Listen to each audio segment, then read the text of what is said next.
From the station with the most local news in our West Michigan, Fox 17 News at 10 starts right now. First at 10, the tug of war over executive orders having a broad impact across our state, including unemployment benefits.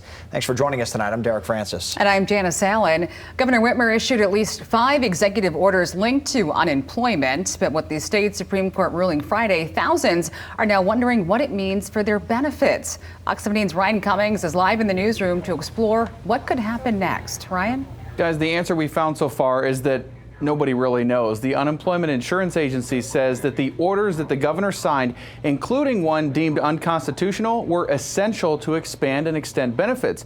But because of the court's ruling, some people may no longer qualify. Some of these things have workarounds, but some of them don't. Rachel Cole is the director of the Workers' Rights Clinic at the University of Michigan. She's handled unemployment claims and questions for years, but now has a few of her own. It's confusing now of what's supposed to happen. Governor Whitmer signed at least 5 executive orders tied directly to unemployment benefits. The most recent was back in May. That's after the Supreme Court ruled she had the authority to issue them.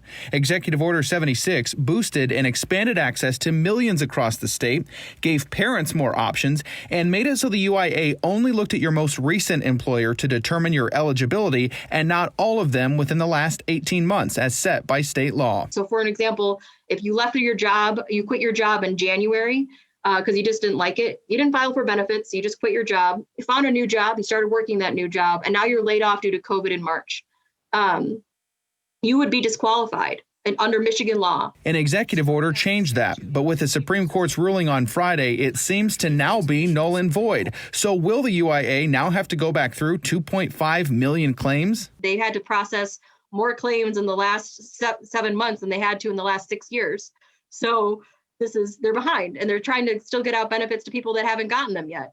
And so to now have to make them go and review everything while still trying to get other people out their benefits to begin with, it's placing the agency in a really tough spot. Cole says the unemployment executive orders did 3 things: allowed more people to file for benefits, protected employers from being charged directly in some cases, and expanded work share to save the state money paying out benefits with federal dollars from the CARES Act. If you were living in almost any other state in this entire country, you would be able to get benefits in many circumstances. But in Michigan, you'll be cut out. And that's because of the way our statute is written. Remember, before these EOs, Michigan only allowed 20 weeks of benefits. The orders increased it to 26. They also allowed parents to file a claim if they could not find childcare. Beyond that, some of the other red tape issues are the actively seeking work.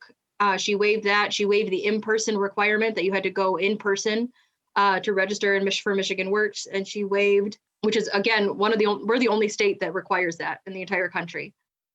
Now, the UIA tells me that it is working with the Attorney General's office to understand what the court's ruling means for those benefits. I also reached out to State Senator Mike Shirkey's office to see if Republicans would be willing to make Executive Order 76 a law, but have not yet received a response.